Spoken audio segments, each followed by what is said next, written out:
Well, Jessie is very busy at her usual task in the garden, and we have finally made it to warm weather and May. It's May 30th, traditional Memorial Day actually, but we celebrated Memorial Day last weekend, and Frankie's here sniffing around at things. Those flats there, that's what's left over from the corn planting. I planted well over 500 corn plantings, or corn seedlings. I'll show you that a little bit later, but he's not quite sure what to make of those. But anyway, we are in May, and we are getting some warm weather finally. Last day or two is the first time we've seen 90 degrees. Last weekend, we barely got into 50 degrees for the beginning of the Memorial Day weekend. And the last day that I was taking off for Memorial Day weekend, I was planting corn in the rain all day long. So it's been slow in coming. But the chives are looking their May best. This is when they peak. And you've heard me before probably say that you can just take these little flowers and break them off into like a sour cream dip, and it's just like a chive dip but more colorful because of the purple flowers, so that's nice. Here we have brassicas, and brassicas have been doing pretty well. This is cabbage here in this first row, and broccoli. The broccoli is really, I'm impressed with the size of these seedlings and how well they're doing. And you can see down there that the broccoli heads are starting to form already, so that's a good sign. And this row here is Brussels sprouts. Now we've had lots of problems this season, partially due to just how damp and cold it's been, and when I transplanted it was sunny, so we had some scalding of leaves. These are the ground cherries, and some of them are just done for, like that one there. That's not going anywhere. And some are just hanging on. I think they might do okay, but really suffered a lot this year. Onions, meanwhile, are doing pretty good, except for the fact that Frankie's trampling all over them. They look pretty good. Just got a chore of weeding to take care of, because they don't like weeds, and they're a little hard to weed in there. The eggplants, which are here, looked pretty good going in. Very impressive seedlings, but they're a little yellowing and a little attacked by some kind of insects, so I'm not sure what's going on there, but they'll do okay, I think. Meanwhile, pole beans are all in now as well, and they're doing pretty good. I got a really good start on those guys inside. You can see that there's quite a bit of insect damage here as well, and I'm not sure what's eating them, but the new growth is coming up well and climbing the ladders already, so I think we're in pretty good shape for the beans, even though they got pretty viciously attacked, as you can see right there, by some low-lying insects. This is going to be sweet potatoes. Those are slips still inside being worked, and I'm not having as much luck as I have in the past on those guys, but I should get a few plants out here pretty soon. Meanwhile, in the pet memorial area, you can see the pond irises are blooming, and things are already starting to overgrow a little bit, so I got to get in there and work on that some.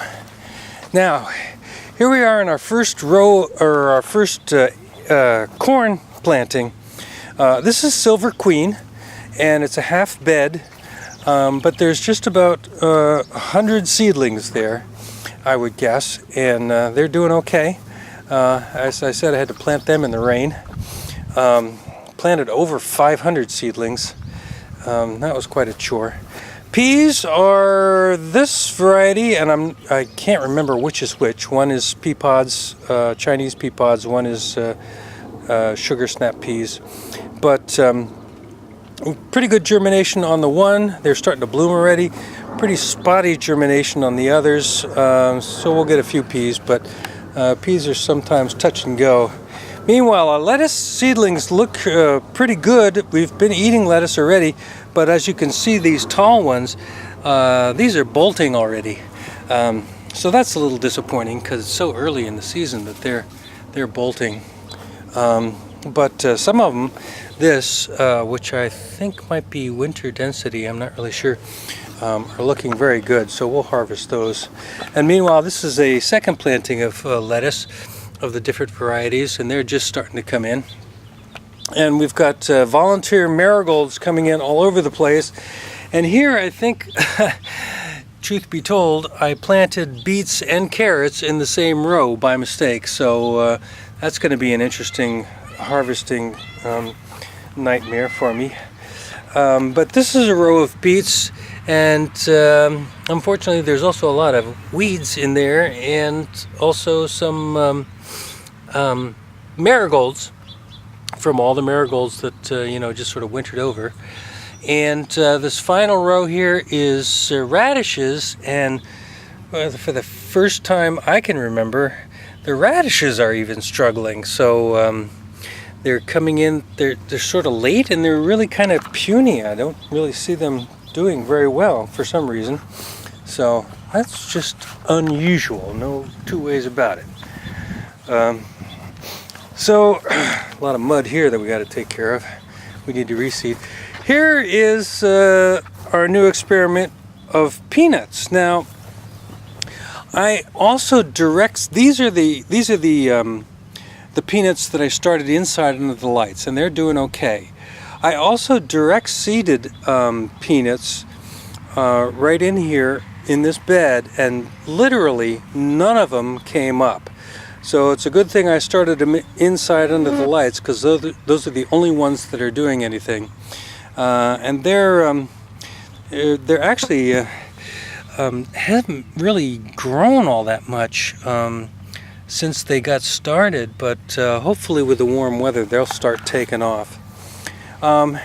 Another big problem this year that I've never had happen before is potato failures. Now, these two trenches right here are potatoes that literally never came up, whereas this row here, you can see I've already hilled up, which is what you do with potatoes when they start getting tall. In fact, these guys could actually be hilled up a little bit more. And what happened was I decided to use seed potatoes that I had from the previous year and had been holding in the refrigerator in hopes that I could use them a second time, but they did not come up. So I have replanted them and expect maybe we'll see some potatoes come up within the next week. And there should be plenty of time for them to still create a good crop. It's just unusual that I had a total failure for those two varieties. Well, on to bed number 4, and here's, along with my shadow, tomatoes. We got 3 varieties of tomatoes here. And on this end we got our favorite, Juliet's. They're looking pretty good. This is Amish paste, and these are delicious. And they're doing okay. I just fed them this last weekend, and they're already responding to that. But I did have one failure, and this is a transplant. It's not doing so hot either, but at least it's coming along. So hopefully the tomatoes will do okay. And in the pepper department, we also had lots of bug damage. And I'm not really sure why. We usually don't have that. And here's an example where I actually lost this seedling, and so I've transplanted this guy from a deck planter out back where I had also planted them. So I brought him back here into the open garden to replace the one that we lost. But this is typical. The holes and just leaves are just gone. And I haven't been out here at night to see if I can identify what's doing this damage. But I've sprayed for them, and I've kind of replaced the ones that got totally lost. Like this is a guy also from a deck planter, as is this guy here. And I think they're going to do okay, but just unusual that I have that kind of insect damage on the peppers. I usually don't get that at all. This is new kohlrabi, and you can see there's some insect damage on these guys too, but also the good news is they're also forming harvestable fruit. I mean, that's a pretty good size kohlrabi right there. I think they're going to get bigger than this, but they're definitely forming, and they're going to be harvestable. I did lose one, so I put this guy in here, and I think this is I'm not sure. I thought this was a broccoli, but I don't see it forming yet, so we'll see. Okra is the other problem area. Excuse me. I also picked up a spring cold, which is no fun.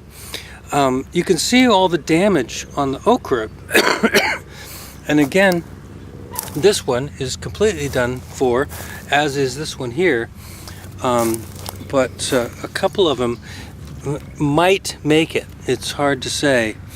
And again, I'm not really sure if that's all insect damage or some of it is late frost, because we had a frost on May 14th. Now, May 15th is our last frost date, so it's really unusual to actually get one that late. But it's still May 14th, so I guess when they say last frost, that's what they mean. Anyway, these are leeks, 2 rows of leeks, and they are doing just fine. Planted a little thickly so that we can harvest them, harvest the early ones throughout the season. So that'll be fun. That worked out pretty well last year. And this is our other area of sweet corn. And this corn is called candy. Excuse me. And it had terrible germination. So you, on this half is the corn that germinated the first time around, and this half is the corn that I replanted. So it's about a week behind this other section here. But again, it's about 100 plants, so we should do okay. And I think they're going to do fine. And summer squash is the only squash I'm officially growing this year. We've got yellow crookneck and a scallop squash and zucchini. And this half of bed number 6, or this 5/6 of bed 6, will be vacant. And I got just a couple rows of sunflowers here, just for fun, on the end of this row. And that's pretty much it. And Frankie's pretty much thinking that he needs to go outside and get those birdies and bunnies and squirrelies and everything else that's out there. But he's not going to go out there. I am, to show you the corn that's out here. And he's going to get pissed off, but you'll wait, right, buddy? I'll be right back. So here's the sometimes we grow pumpkins out here, but this year we're growing corn. And there's well over 300 corn plants here. And I've got 2 varieties of popcorn. One is called Robust, which is what we grew last year. One is called Caramel Crisp, which is sort of a puffy popcorn. And then we also have what they call, what's it called? Autumn Explosion, I think, which is an Indian corn. And that'll be fun if it does well. And I've beefed up the fencing out here. because I did have, I think, small critters chomping off the corn seedlings to begin with. And then I had deer coming in late in the season, munching on the ears. So I've put a 2-foot-high chicken wire fencing here to get the small critters, and I've put this wire up for the deer prevention and added a few posts in between so that it's a little more resistant to them. But all in all, I'm pretty pleased with this bed. It just took forever to plant and in the rain, so it wasn't all that fun. I told you we're coming back, boy. You don't have to worry. We are coming back. I'm coming right inside, right now. And so, basically, that's going to do it for us here in the garden in May. We're off to a pretty good start, except for me with my chest cold, which I apologize for, all my hacking and stuff while I'm trying to talk to you. But we're finally into the warm weather. We're finally doing some barbecuing out here. And we've got our share of problems out here in the garden, but I think we're going to do okay, and we're going to recover all right. And so I think that's going to be it for now. Happy unofficial summer kickoff to everybody, and we'll see in June. And June, as I have said many times before, is when things really turn into a real garden around here. So we're looking forward to that. Okay, so we'll see you next time. Marvin Gardens 2013 May. Bye, y'all.